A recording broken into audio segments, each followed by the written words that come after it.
माय माऊली नमस्कार. श्री डोंगरे महाराज श्रीमद्भागवत कथासार भाग 9 अभिवाचन करत आहे. स्वतः लाभ घ्यावा, आप्तजनांना लाभ द्यावा. मागच्या भागावरून पुढचा भाग सुरू. आपले दुःख श्रीकृष्णाशिवाय अन्य कुणाला सांगू नका. उत्तरेला माहीत आहे की आपली सासू नित्य द्वारकानाथाची सेवा करते. रक्षणासाठी उत्तरा पांडवाकडे गेली नाही तर भगवंताजवळ गेली. आईच्या पोटातच परीक्षिताला देवाचे दर्शन झाले म्हणून तो उत्तम श्रोता ठरला. मोठे आश्चर्य घडले. श्रीकृष्णाने सुदर्शन चक्राने ब्रह्मास्त्राचे निवारण केले. परीक्षिताचे रक्षण झाल्यावर श्रीकृष्ण द्वारकेत जाण्यास तयार झाले. मोठे आश्चर्य घडले. श्रीकृष्णाने सुदर्शन चक्राने ब्रह्मास्त्राचे निवारण केले. कुंती मर्यादा शक्ती आहे, साधन भक्ती आहे. यशोदा पुष्टी भक्ती. यशोदेचा सर्व व्यवहार भक्तिरूप होता. प्रेम लक्षणा भक्तीत, व्यवहार भक्तीत भेद राहत नाही. वैष्णवाच्या सर्व क्रिया भक्तिरूप बनतात. प्रथम मर्यादा भक्ती येते, त्यानंतर पुष्टी भक्ती. मर्यादा भक्ती साधन आहे म्हणून ती आरंभी येते. पुष्टी भक्ती साध्य आहे म्हणून ती शेवटी येते. भागवतात 9 स्कंदापर्यंत साधन भक्तीचे वर्णन आहे. दशम स्कंदात साध्य भक्तीचे वर्णन. साध्य भक्ती प्रभूला बांधत नाही, पुष्टी भक्ती प्रभूला बांधेल याविषयी कथा भागवताच्या शेवटी येते. प्रत्येक व्यवहार भक्तिरूप होत गेला की तिला पुष्टी भक्ती मिळते. भक्ती मार्गात प्रभूचा वेग सहन होत नाही. प्रभूच्या विराग्नीने जो जळत असतो तो वैष्णव समजावा. द्वारकानाथ द्वारकेला जाण्यास तयार झाले. कुंतीचे हृदय भरून आले. तिची अभिलाषा ही होती की आपल्याला श्रीकृष्णाचे दर्शन 24 तास व्हावे. माझा कृष्ण माझ्यापासून दूर न व्हावा. ज्या रस्त्याने श्रीकृष्णाचा रथ जाणार होता त्या रस्त्यावर कुंती येऊन हात जोडून उभी राहिली. श्रीकृष्णाने दारुक सारथ्याला रथ थांबविण्यास सांगितले आणि कुंतीला म्हटले, आत्या तू रस्त्यात का उभी आहेस? कृष्ण खाली उतरला. कुंतीने त्याला वंदन केले. वंदनाने देव भानला जातो. वंदनाच्या वेळी आपली सर्व पापे आठवा म्हणजे अंतकरण दीन नम्र बनेल. सूत सांगतायत, नियम तर असा होता की कृष्ण कुंतीला दररोज नमन करी, पण आज कुंती कृष्णाला नमन करीत होती. देव म्हणाला, आत्या आज तू हे काय करीत आहे? मी तर तुझा भाचा आहे, तू मला नमस्कार करणे योग्य नाही. कुंती म्हणाली, देवा आजपर्यंत मी तुम्हाला भाचा मानित होते, पण आज मला कळले की तुम्ही ईश्वर आहात. योगीजन आपले ध्यान करता. आपण सर्वांचे पिता आहात. कुंतीची भक्ती दास्य मिश्रित वात्सल्य भक्ती होय. हनुमंताची दास्य भक्तीचे आचार्य हनुमंत होय. दास्यभावाने हृदय दीन होत असते. आपल्या स्वामीला पाहण्याची हिंमत माझ्यात नाही, मी तर त्यांचा दास आहे. दास्यभक्ती अधिकारी महापुरुषाला प्राप्त होते. दास्यभक्तीत दृष्टी चरणावर स्थिर करावी लागते. भावाविना भक्ती सिद्ध होत नसते. ईश्वराशी कोणतेही नाते जोडावे मर्यादा भक्तीपेक्षा दास्यभाव श्रेष्ठ आहे. कुंती वात्सल्य भावाने कृष्णाच्या मुखाकडे पाहत असते. माझ्या भावाचा मुलगा हाच वात्सल्य भाव होय. माझा भगवंत हा दास्य भाव होय. चरणाच्या दर्शनाने तृप्ती झाली नाही म्हणून त्याच्या मुखाकडे पाहू लागली. कुंती भगवंताची स्तुती करू लागली. काय स्तुती करत होती? चला आपण ऐकूया. नमो पंकज नाभाय, नमः पंकज मालिने, नमः पंकज नेत्राय, नमस्ते पंकजा शीघ्रे. ज्याच्या नाभीपासून ब्रह्मदेवाचे जन्मस्थान कमळ निर्माण झाले, ज्याने कमळाची माळ धारण केली, ज्याचे नेत्र कमळासारखे विशाल कोमल, ज्याच्या चरणात कमळाची चिन्हे, अशा देवाला माझे वारंवार नमस्सो. श्लोकाचा अर्थ आपण बघितला. भगवंताची स्तुती रोज 3 वेळा करीत जावी. सकाळी, दुपारी, रात्री. याशिवाय सुखात दुःखात अंतकाळी भगवंताची स्तुती करा. अर्जुन दुःखात स्तुती करतो, कुंती सुखात स्तुती करते, भीष्म अंतकाळी स्तुती करतात. सुखावसाने दुःखावसाने देहावसाने स्तुती करू. कुंती म्हणाली, देवाने आम्हाला सुखी केले, आम्हाला त्याने केवढ्या मोठ्या संकटातून वाचविले. भगवंताच्या उपकाराचे मी स्मरण करीत आहे. मी भगवंताचे उपकार विसरणार नाही. मी ज्यावेळी विधवा झाले त्यावेळी माझी मुले लहान होती. त्यावेळीही देवा तू माझे व त्यांचे रक्षण केलेस. सामान्य माणूस अतीव सुखात देवाला विसरतो. काय? सामान्य मनुष्य अतीव सुखात देवाला विसरतो. सर्व जीवांवर भगवंत अनंत उपकार करीत असतो, परंतु ते सर्व काही जीव विसरून जातो. परमेश्वराचे उपकार विसरू नयेत. आम्ही ज्यावेळी आजारातून उठतो त्यावेळी म्हणतो की अमुक औषधाने मला गुण आला. काय? आजारातून उठले की काय म्हणतो?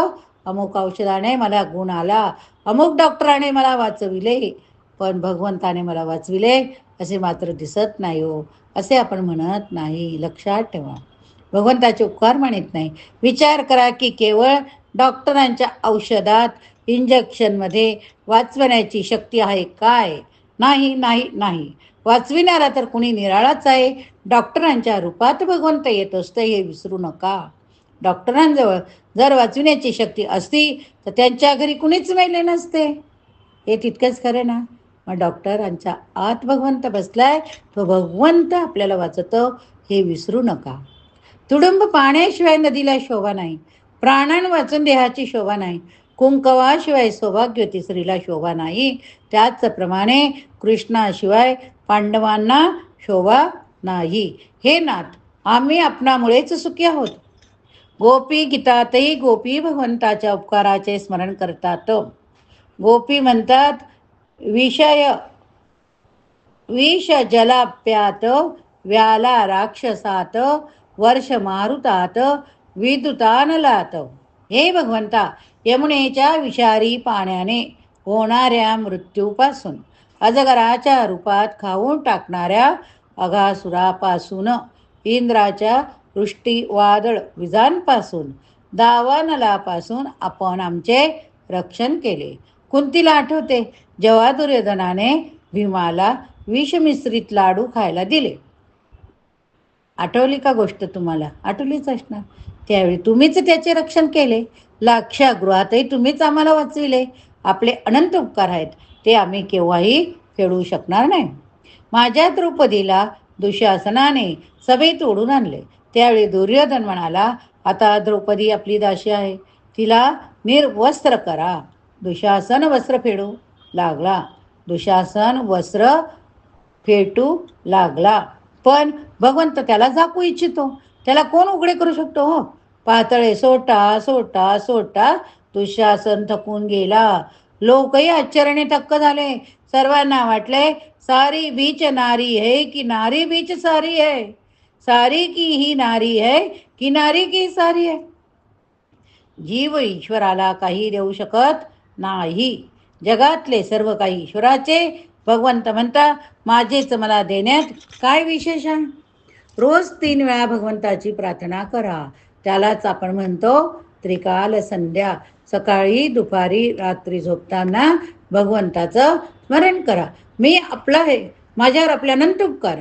कुंती म्हणते, मी आपल्या उपकाराची फेड कशी करू? मी आपल्याला वारंवार वंदन करते. नाथ, आम्हाला टाकून देऊ नका.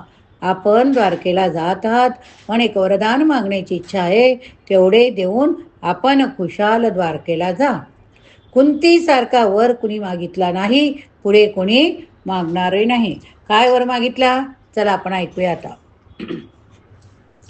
विपदः सन्तु नः शश्वत्रय तत्र जगद्गुरो भवतो दर्शनं यत् स्यात् पुनर्भवदर्शनम. हे जगद्गुरु, आमच्या जीवनात प्रतिक्षण संकटे येवोत का बरे? संकटाच्या वेळी आपले दर्शन निश्चित घडते.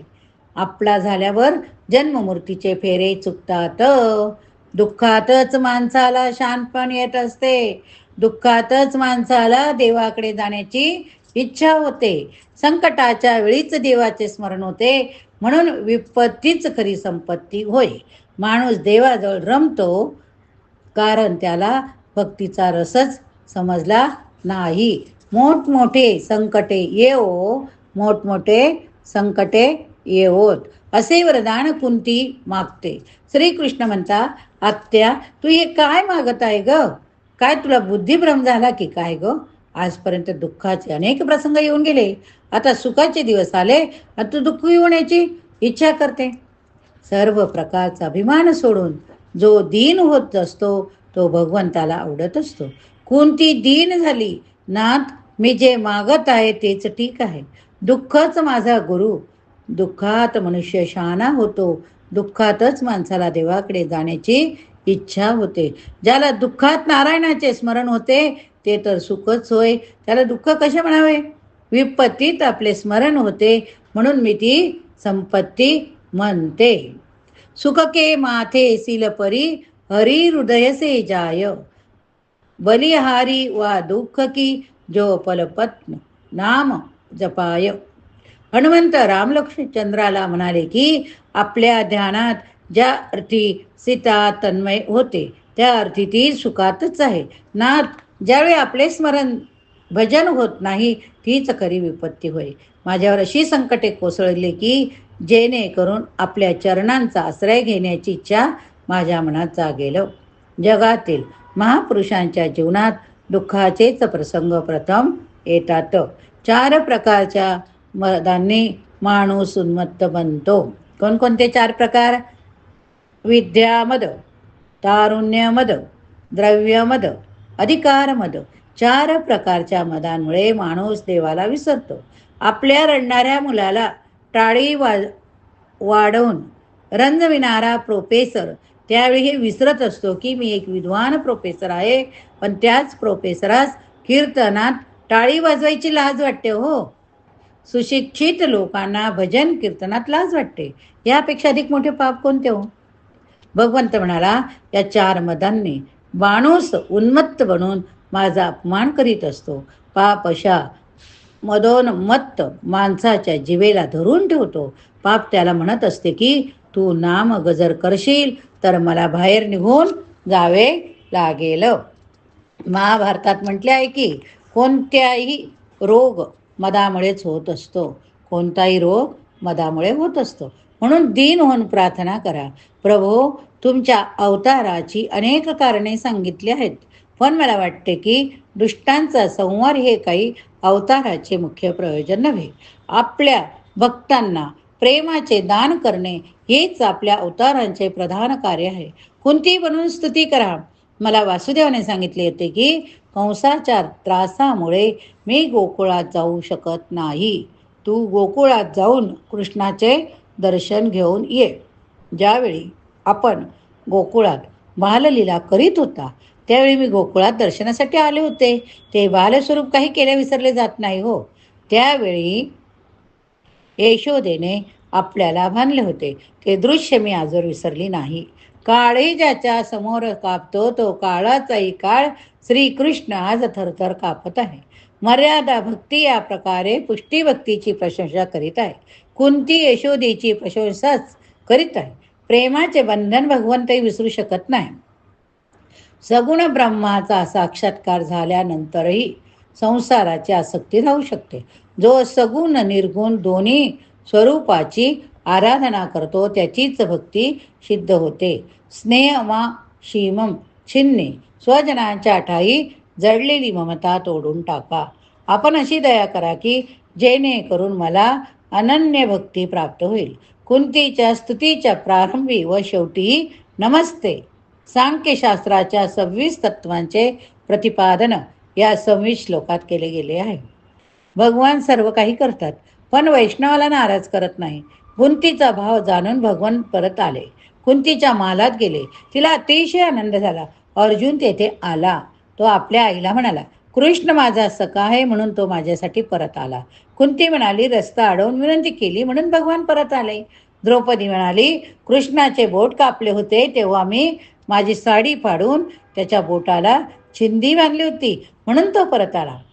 सुभद्रा काय म्हणते, तुमच्यासारखी मी मानलेली नाही तरी सख्खी बहीण आहे म्हणून ते परत आले. मला भेटायला आले असता मी काही बोलू शकले नाही म्हणून ते परत आले. बघा प्रत्येक जण कसं म्हणतंय ते. देवावर तुम्ही प्रेम कराल तर देव तुमचा होईल. सर्वांवर प्रेम करणारा, पण कुणाचाही न होणारा, सर्वाहून निराळा, त्याला सर्वात श्रेष्ठ शुद्ध प्रेमाचा सिद्धांत मान्य. भीष्माचार्यांचे प्रेम अतिदिव्य. श्रीकृष्ण म्हणतात, मी सोयरे संबंध मानित नाही, मी तर प्रेम संबंध मानतो. मी तर माझ्या भीष्मासाठी परत आलो. भीष्म माझी आठवण करीत आहे, मला हक मारित आहे. भीष्म पितांचं त्यावेळी बाणाच्या शय्येवर झोपले होते. त्यांचा शांततेने मृत्यू व्हावा म्हणून भगवंत परत आले. महापुरुषाचे मृत्यूसुद्धा मंगल असतात. संतांचा जन्म आपल्यासारखाच सामान्य होतो, परंतु त्यांच्या जन्मतिथीवर उत्सव सहसा केला जात नाही. पण संतांचा मृत्यू मात्र मंगलमय पुण्यमय होत असतो, म्हणून त्यांची मृत्यूतिथी पुण्यतिथी मानली जाते. किती वाक्य बघा, लक्षात ठेवा. मृत्यूतिथी पुण्यतिथी मानली जाते. कोणाची? संतांची. भीष्म पितामहांचा मृत्यू कसा होतो हे पाहण्यासाठी मोठमोठे संत ऋषीमुनी तेथे आले. कृष्णाने धर्मराजाला उपदेश केला, परंतु त्याचे समाधान झाले नाही, म्हणून कृष्णाने धर्माला भीष्माकडे जाण्यास सांगितले. बाणगंगेच्या किनारी जेथे भीष्माचार्य बाणशय्येवर झोपले होते तेथे सर्व आले. भीष्माने ठरविले होते की उत्तरावस्थेत उत्तरायणात मला मरायचे आहे. भीष्म इच्छा मरणी होते. त्यांनी काळाला बजावले होते की मी तुझा नौकर नाही, मी तर श्रीकृष्णाचा सेवक आहे, सेवक. भीष्म द्वारकानाथाचे ध्यान करू लागले होते. ते म्हणाले, मला भगवंताने वचन दिले की मी तुझा अंतकाळी अवश्य येईल, म्हणून मी कृष्णाचे दर्शन घेताना प्राणत्याग करीन, असे भीष्माला वाटत होते. त्याच वेळी धर्मराज तेथे आला. भीष्म धर्मराजाला म्हणाले, कृष्ण साक्षात परमात्मा आहे. ते तुझे निमित्त करून माझ्यासाठी येथे आले. माझा मृत्यू मंगलमय व्हावा म्हणून ते तेथे आले. भीष्माने भगवंताला वचनबद्ध केले. कौरव पांडवांच्या युद्धाच्या वेळी दुर्योधन भीष्म पितामहांना म्हणाला, आजोबा 8 दिवस झाले तरी तुम्ही एकाही पांडवाला मारू शकला नाही. हे ऐकून भीष्माला आवेश चढला. ते दुर्योधनाला म्हणाले, आज रात्री 12 वाजता मी ध्यानास बसेन. त्यावेळी तू आपल्या राणीला आशीर्वाद घेण्यास पाठव. मी अखंड सौभाग्याचे वरदान देईल. हे ऐकून कृष्णाला चिंता पडली. दुर्योधनाची पत्नी कोण? भानुमती. कोण? भानुमती. ते गेले आणि म्हणाले, आजोबा तर आपले घरचेच लोक होते, त्यांना आजच भेटण्याची घाई कशासाठी? आजच्या ऐवजी उद्या जा. भानुमतीने ते ऐकले. ती गेली नाही. महात्मा म्हणतात, त्याचवेळी कृष्णाने द्रौपदीला जागविले. एका स्वरूपाने ते द्रौपदीला घेऊन भीष्माकडे गेले. भीष्म पितामह ध्यानात होते. आज त्यांना नेहमीप्रमाणे द्वारकाधीशाचे स्वरूप दिसतच नव्हते, पण काळी घोंगडी पांघरलेले, हातात दिवा घेतलेले अशा स्वरूपात भगवंत दिसत होते. आज द्रौपदीचे रक्षक बनून श्रीकृष्ण आले होते. द्वारपालाने त्यांना अडवले. कोणाही पुरुषाला आत येऊ देऊ नये अशी आज्ञा होती. द्रौपदी आत गेली. तिने भीष्मांना प्रणाम केला. दुर्योधनाची पत्नी भानुमती समजून भीष्म पितामहाने आशीर्वाद दिला, अखंड सौभाग्यवती भव. काय आशीर्वाद दिला?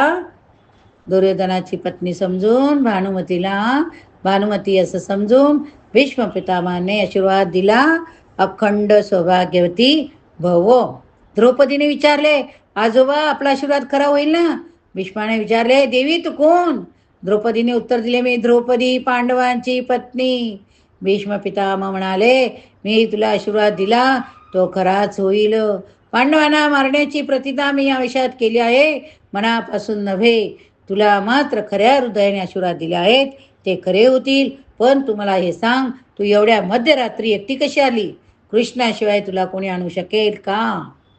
भीष्म धावत आले. भगवंताला म्हणाले, भगवान आज तर मी आपले ध्यान करीत आहे, परंतु अंतकाळी कुणास ठाऊक तुमचे स्मरण राहील वा न राहील. प्रयाणाच्या वेळी वात पित्त विकाराने गळा दाटून येत असतो. अशा वेळी आपले स्मरण कसे होऊ शकेल? अंतकाळी माझी लाज राखण्यासाठी अवश्य येण्याचे करावे. अंतकाळी भयंकर स्थिती होईल, त्यावेळी मला घेऊन जाण्यास यावे. त्यावेळी श्रीकृष्णाने भीष्माला वचन दिले होते की मी अवश्य येईल. त्या वचनाचे पालन करण्यासाठी श्रीकृष्ण आले होते. देवाची रोज प्रार्थना करा की माझ्या मृत्यूसमयी देवा आपण अवश्य यावे. शरीर ठीक असले तर जप ध्यान होऊ शकते. अंतकाळी दुःखात देहानुसंधान असते, म्हणून परमेश्वराचे ध्यान करणे कठीण होते. भीष्म पितामह श्रीकृष्णाची स्तुती करतात. नाथ कृपा करा, जसे उभे आहात तसेच उभे राहा. जसे उभे आहात तसेच उभे राहा. या ठिकाणी हा भाग संपवूया. पुढील भागात मागच्या कथेची पुढील भाग बघूया. हरे नमः. ओम नमो भगवते वासुदेवाय सच्चिदानंदरूपाय विश्वोत्पत्त्यादि हेतवे तापत्रय विनाशाय श्रीकृष्णाय वयं नमः.